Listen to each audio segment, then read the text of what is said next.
Have you heard anything about the old boy that was in the hospital? His mother was killed, and the two sisters, the little 4-year-old. Yeah, the one I haven't.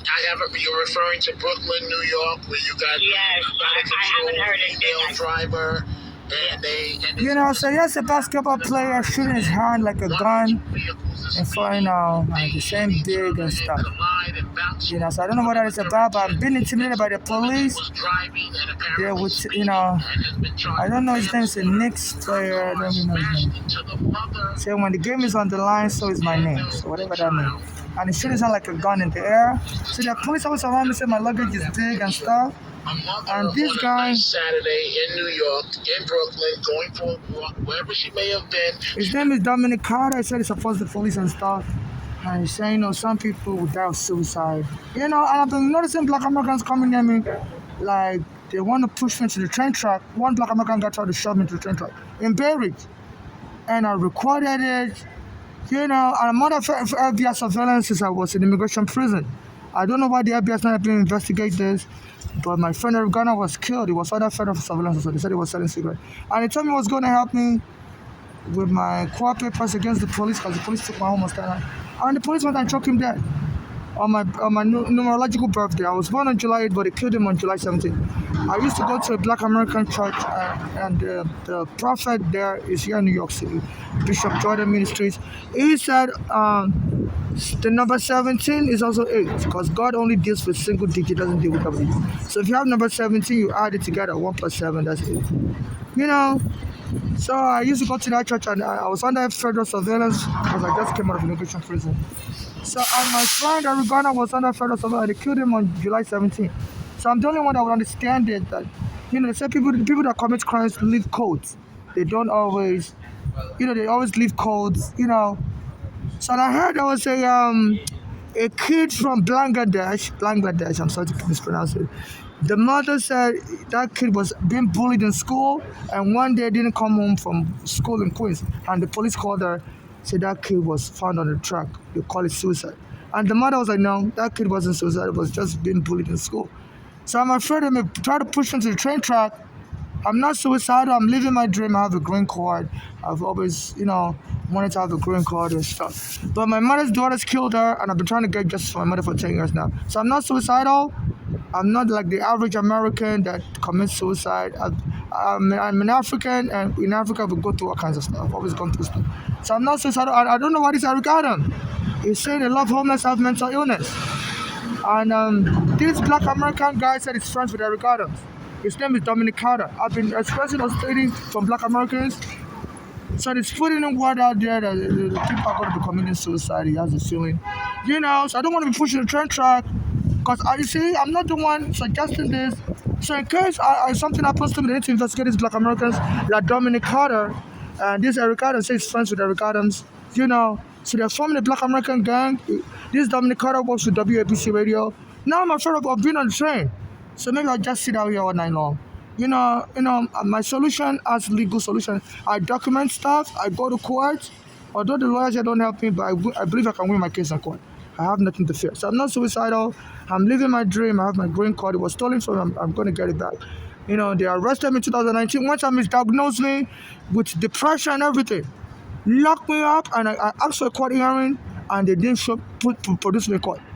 So they've been playing games, you know, so that to make it easy in case I get pushed into the train track, it look like I already suffer from depression.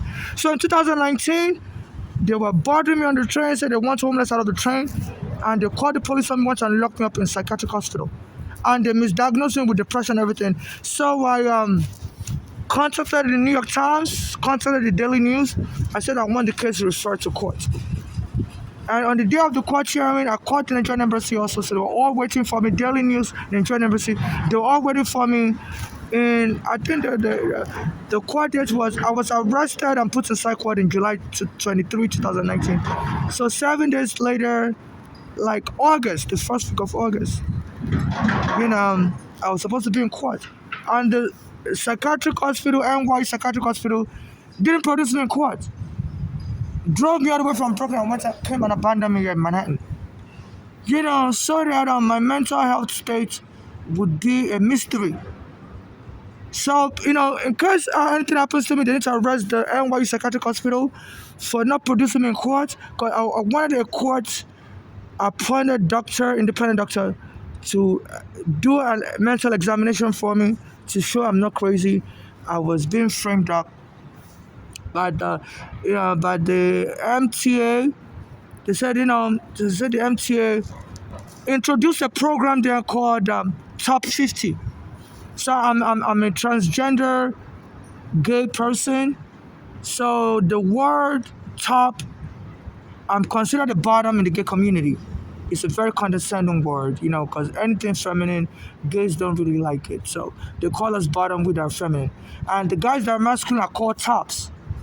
So, so a lot of the tops have more leeway in the gay community. So this MTA introduced a program in 2019 called Top 50. So they were going to identify 50 homeless that were psychiatrically ill to remove from the subway and put in the sidewalk. So all of a sudden, the MTA workers started bothering me, and they called the police, got me locked up eventually in 2019. As soon as that program was started, Top 50, and I asked for a court hearing in the hospital. I called the New York Times, I called the Daily News, I called Nigerian Embassy. Nigerian Embassy promised to help me.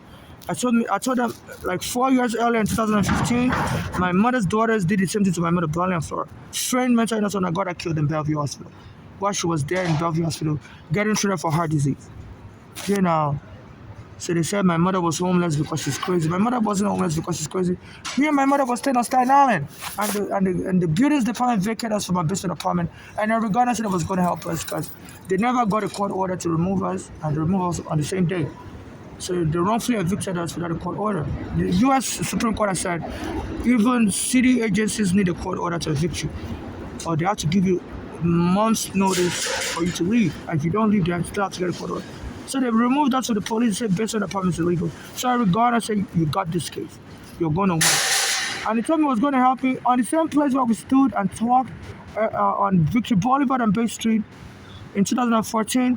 Weeks later, the police went and choked him dead. So they had a lot of time to plan to kill him.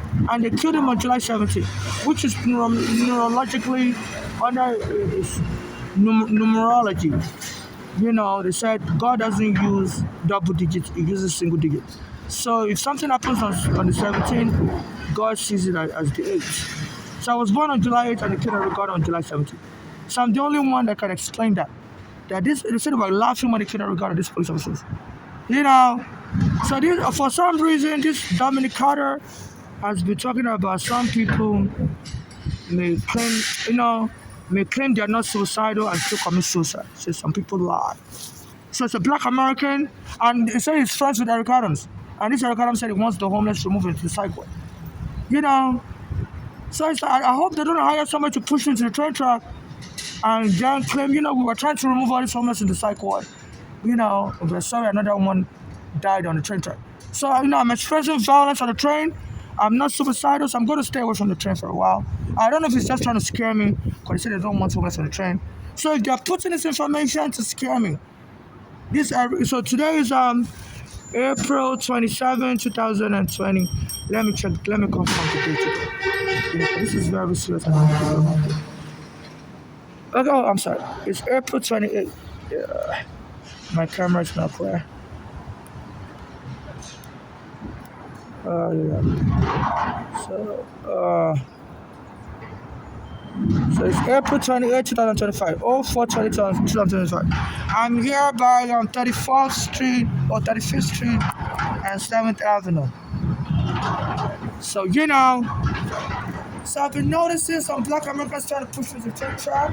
I'm under federal surveillance. So I was in immigration prison in 2000, and they don't help me investigate nothing.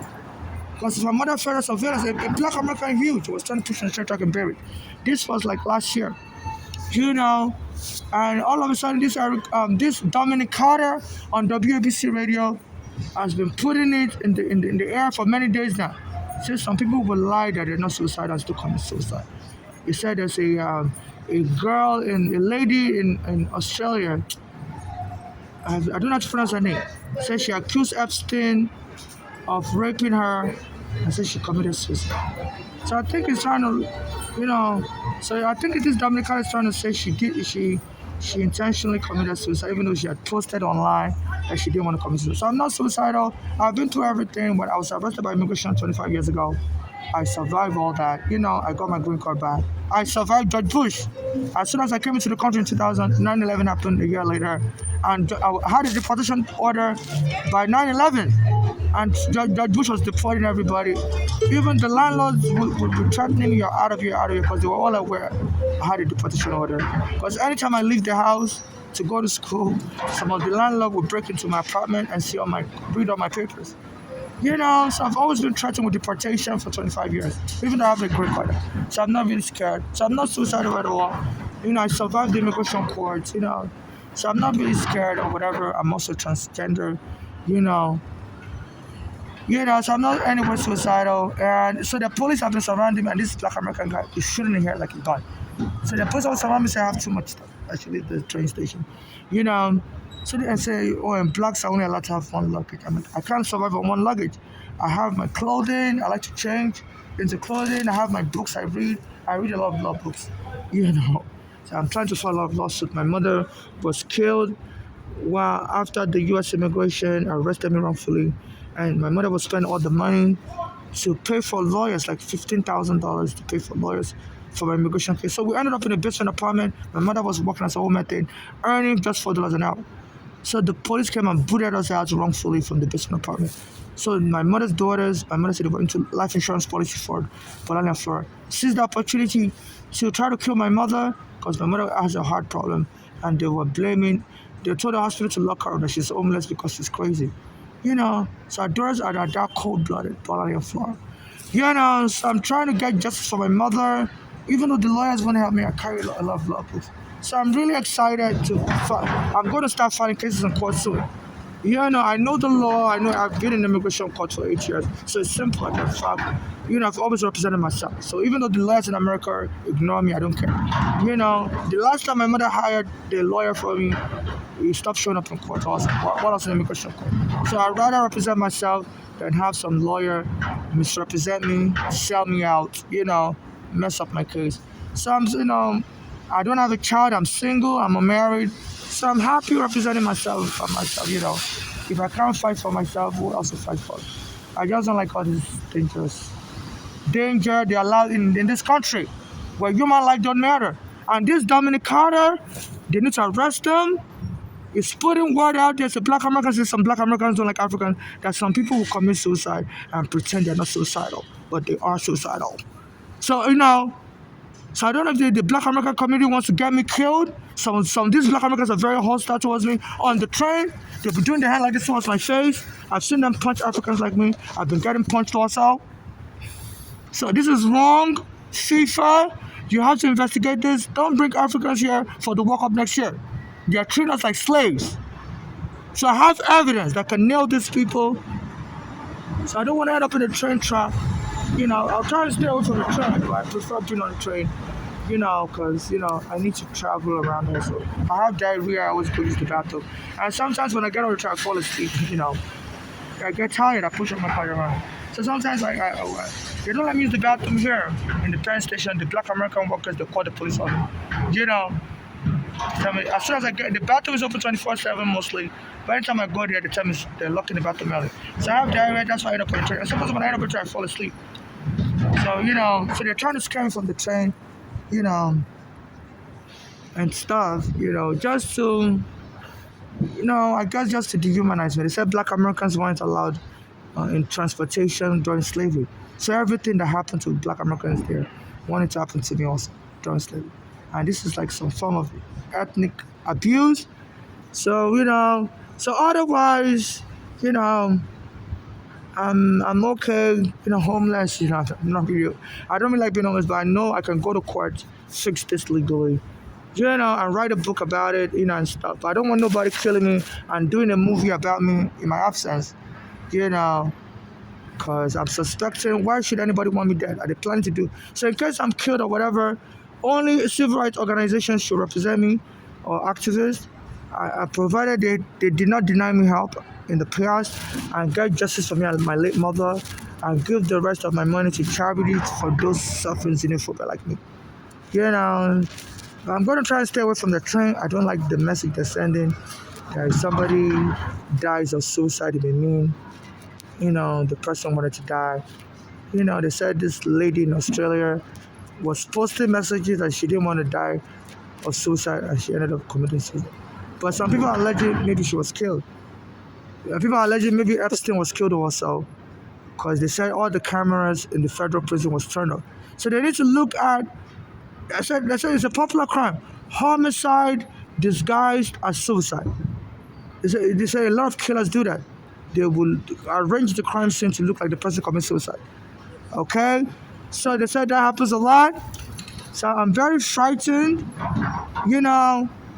Why is this Dominic Carter? I said his friend is a Black American radio host on WABC. Friend with Eric Adams. And this Eric Adams has been putting word out there.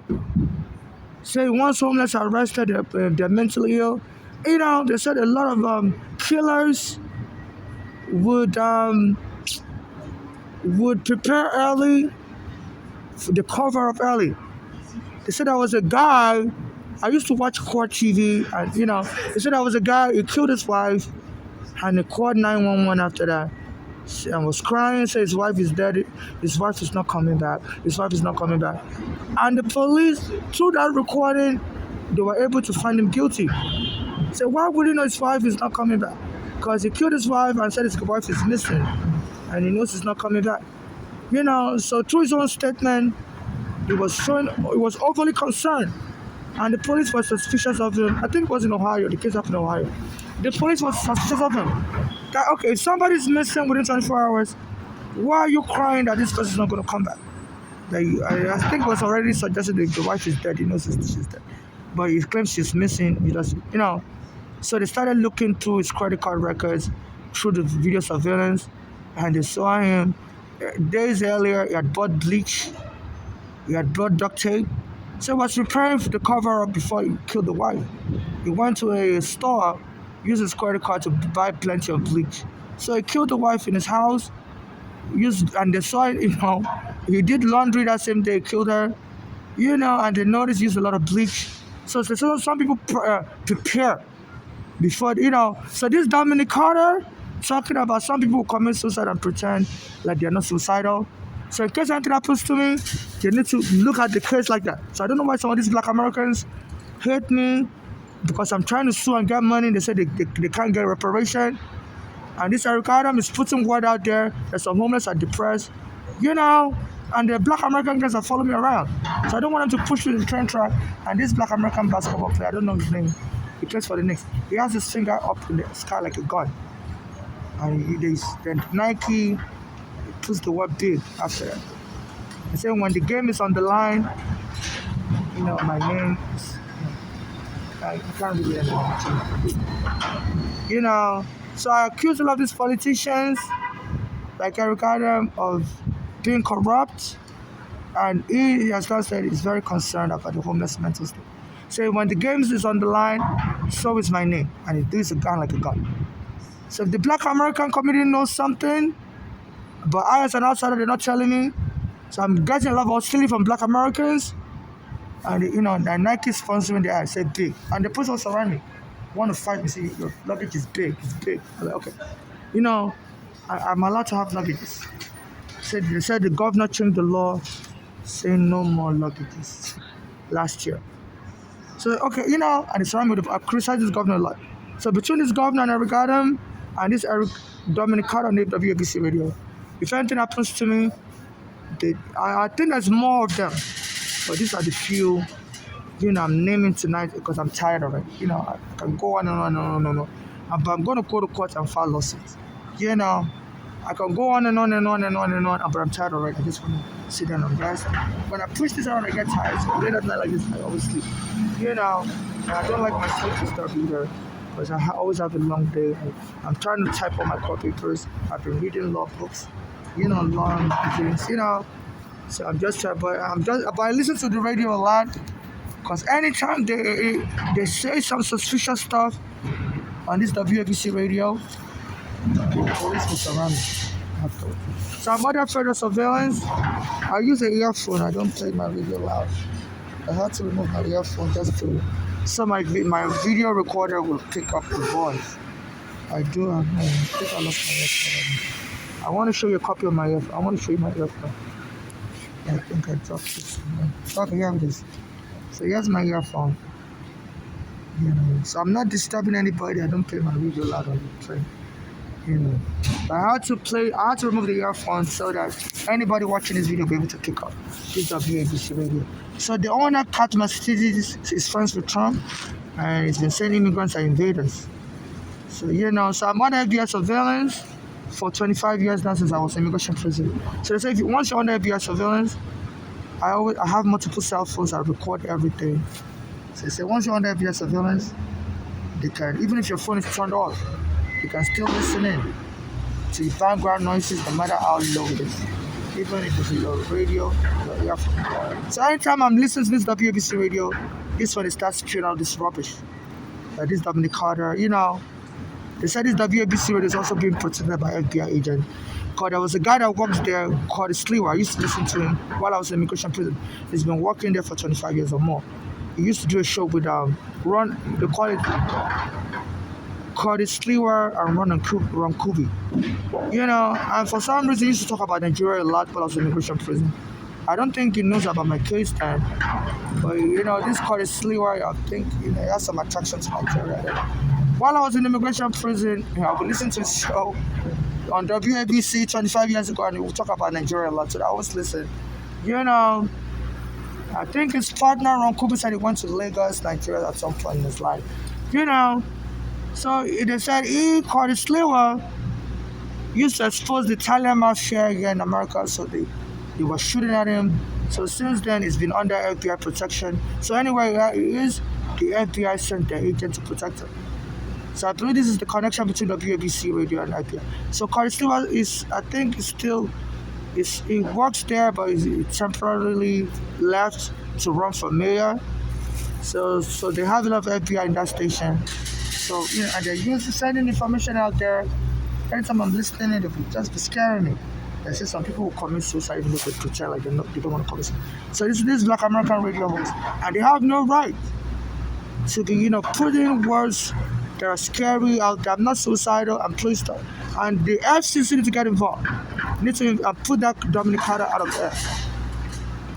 If not the entire WABC radio, the Federal Communications, it's called FCC. Because this is getting serious. Because if they're aware of any crime against me, they should help me file a court case or get the FBI to arrest these Eric Adams. They shouldn't be, inciting Black American mob to attack me. So FIFA, please be aware. This is getting very serious. My life is not a joke. And nobody should turn my life into a movie. And in case I'm killed or die, no movie should be done about me. Because, I don't... Because a Spanish female came around me while I was in McDonald's earlier in Queens. And said it's going to be a scary movie. And she came around me, I was like, excuse me, what do you mean? So she's talking on the phone to somebody. So they keep using scary words around me. And I'm experiencing a lot of violence. So, I'm going to be thank God for social media. So no victim has to be killed quiet. So I'm going to be updating videos. So this Eric Adams said they should be locking up homeless in the psych ward. And I heard there's a drug in that psych ward they can inject you with. Ketamine. They killed a Black American like that. The police arrested him in Denver, Colorado, said he looked crazy. Even though he wasn't crazy, they were picking on him because of his choice of clothing. They said he dressed too heavy. Even though he said he has anemia, it was November, but that was hard. In November 2019. So the police picking on blacks, saying we dress too heavy or we have too many luggage, has been used to kill all of blacks. Elijah McClinch, November 2019. So the police surrounded him in Denver, Colorado, said he was dressing too heavy. Said it's not that cold. And he was arguing with the police and they slammed them on the floor, injected them and killed them. And the mayor there, Michael Justin, didn't want to file court papers. I was speaking about it for many, many years. And then they finally, I told people here in New York to call the mayor. And they called the mayor and decided to prosecute the case like last year or 2 years ago. and they got a conviction for the police against the police officer that arrested that black American, and the paramedics that injected the ketamine. They said ketamine is used to treat severe vile anger and anxiety. So for some reason, anytime I listen to this WAPC radio, they'll be saying stuff to get me angry. Say some people are suicidal and would lie, and they still kill themselves. And they'll say immigrants are invaders. So it's like, are you trying to get me suicidal?